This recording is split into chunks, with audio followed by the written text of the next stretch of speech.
Hello everyone. The topic which we have to start with today is Bhakti Sufi traditions, जिसमें हम पढ़ेंगे about the changes in religious beliefs and devotional texts. So the period of this chapter is from the 8th to the 18th century. अब in the mid first millennium was the period from the 1st to the 10th century AD. Mid first millennium का मतलब हुआ the period around 5th to the 6th century. So this was the period when there was growth of various traditions. हमने chapter 4 में भी पढ़ा था that 6th century marked the development of various traditions, for example Buddhism, Jainism, etc. तो उस time पे apart from Brahmanism जो major traditions थे that were Buddhism and Jainism. However, there were other traditions existing as well, particularly in the south. तो in this video we'll be talking about those traditions. तो अब with respect to Buddhism and Jainism हमने देखा था that the sources of reconstruction include the material sources, for example monuments, buildings like stupas, etc. and the literary traditions or literary works, for example the Pitaks. तो in the case of other traditions जिनके बारे में हम इस chapter में पढ़ेंगे, the sources of reconstruction are the same. We'll talk about the material evidences as well as the literary sources. And जो हमारा major emphasis होगा that will be on literary works including Purans, the compositions by poet saints, hagiographies about which we discussed in chapter 4 and biographies on saints. तो जो हेगियोग्राफीज़ and biographies लिखी जाती थी that were by followers of a particular sect, that is followers of a particular saint. Then two important features of these traditions जो आपको through out the chapter देखने को मिलेंगे दैट आर डायनमिज़म और fluidity and diversity. तो dynamism या fluidity का मतलब है दैट ये जो नए ट्रेडिशंस थे they were changing with time. That is with time जो ओरिजिनल मैसेज था इन ट्रेडिशंस का उसमें चेंजेस करे जा रहे थे. For example there were additions which were made और there were elaborations which were made. Ideas were even abandoned. That is with time नए आइडियाज़ ऐड करे जा रहे थे एंड कई आइडियाज़ सब्सट्रैक्ट या डिलीट किए जा रहे थे. एंड ये जो मॉडिफिकेशंस हो रही थी these were in relation to the social, political and cultural changes which were taking place over time. Then with respect to the question of diversity, let's discuss the first topic, that is a mosaic of religious beliefs and practices. So mosaic means a pattern or a picture comprising of various small objects like glass, stone, etc. तो a mosaic of religious beliefs and practices का मतलब है that there were a number of traditions which were existing at that time, a variety of practices and a variety of beliefs which were existing. So there were wide range of deities, that is there were wide range of gods and goddesses which were worshipped, जिसमें से जो prominent deities थी they were Lord Vishnu and Lord Shiv. तो अब ये जो diversity थी this was particularly because of two major developments. First is the dissemination of Brahmanical ideas. Dissemination का मतलब है the propagation, that is Brahmanical ideas का प्रचार. And the second process was acceptance of other beliefs and practices and the modifications in Brahmanical practices. इसका मतलब है कि firstly जो ब्राह्मणिकल आइडियाज़ थे वो काफ़ी ज़्यादा स्प्रेड हो रहे थे and secondly with time and with place काफ़ी अलग अलग मॉडिफिकेशंस आ रही थी, दैट इज़ चेंजेस आ रहे थे in Brahmanical practices and ideas which were being accepted as well. Not all the changes were being accepted but कुछ चेंजेस एक्सेप्ट किए जा रहे थे. Because of these two processes which were taking place, काफ़ी variety of beliefs and practices emerged. अब जो डिससेमिनेशन of Brahmanical ideas है इसके बारे में हमें पता चलता है through the composition, the compilation and the preservation of Puranic texts. तो जो पुराण्स थे वो लिखे जा रहे थे एंड इनके through the Brahmanical ideas were being propagated. अब जो पुरानिक टेक्स्ट थे ये अर्ली वैदिक टेक्स्ट से डिफरेंट ऐसे थे that these were accessible even to people who were earlier excluded from the strata, that is जो मेन स्ट्रीम से एक्सक्लूड किए जाते थे पहले लोग, for example women, slaves etcetera, वो भी अब इन टेक्स्ट को एक्सेस कर सकते थे। ये जो लोग थे जो इन टेक्स्ट को एक्सेस कर पा रहे थे, ये अपने अकॉर्डिंग, दैट इज़ अपने कल्चर के अकॉर्डिंग, इन ब्राह्मणिकल प्रैक्टिसेस को मॉडिफाई करने लगे।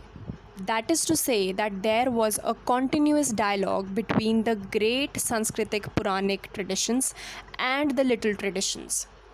तो अब ये जो टर्म है great traditions and little traditions, this was coined by a sociologist named Robert Redfield.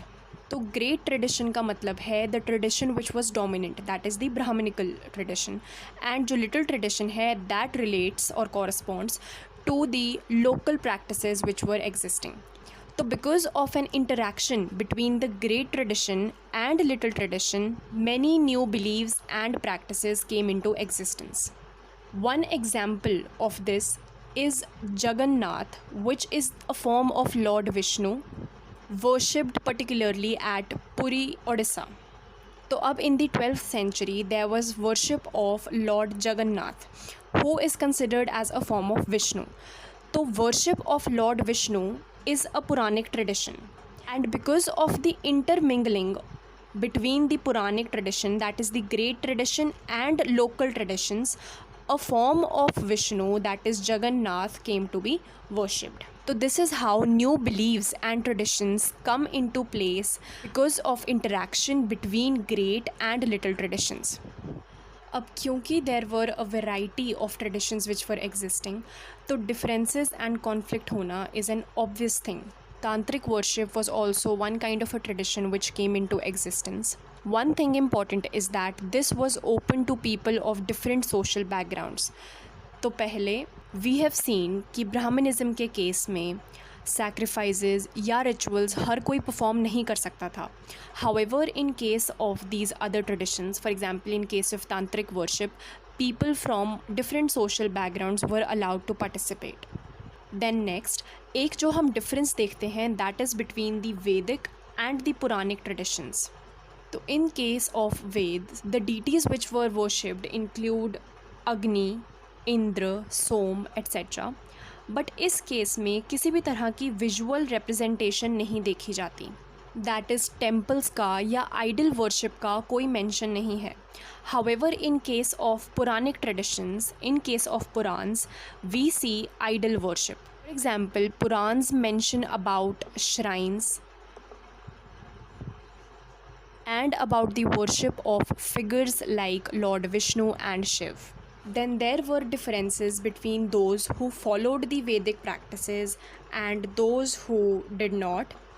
The followers of one tradition did not agree with the followers of other traditions.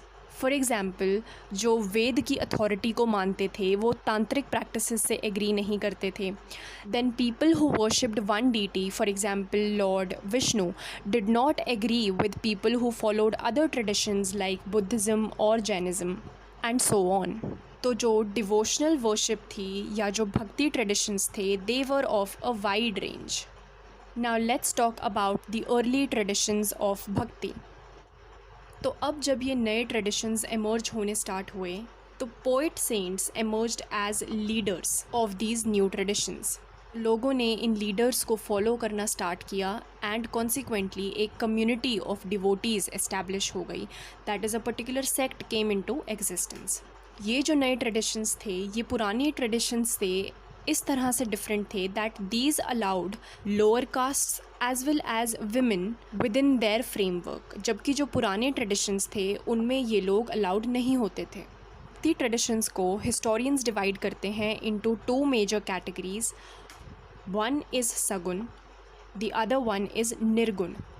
गुण का मतलब होता है एट्रीब्यूट्स और properties, for example shape, colour, form etcetera. तो saguna means with attributes. तो जो लोग गॉड को एक पर्टिकुलर एट्रीब्यूट दे देते थे, for example a particular form or a particular colour, that is जो लोग किसी स्पेसिफिक डीटी को वर्शिप करते थे, फॉर एग्जाम्पल लॉर्ड विष्णु और lord Shiva, they were a part of this tradition. Nirguna means without any attribute और विदाउट एनी फॉर्म।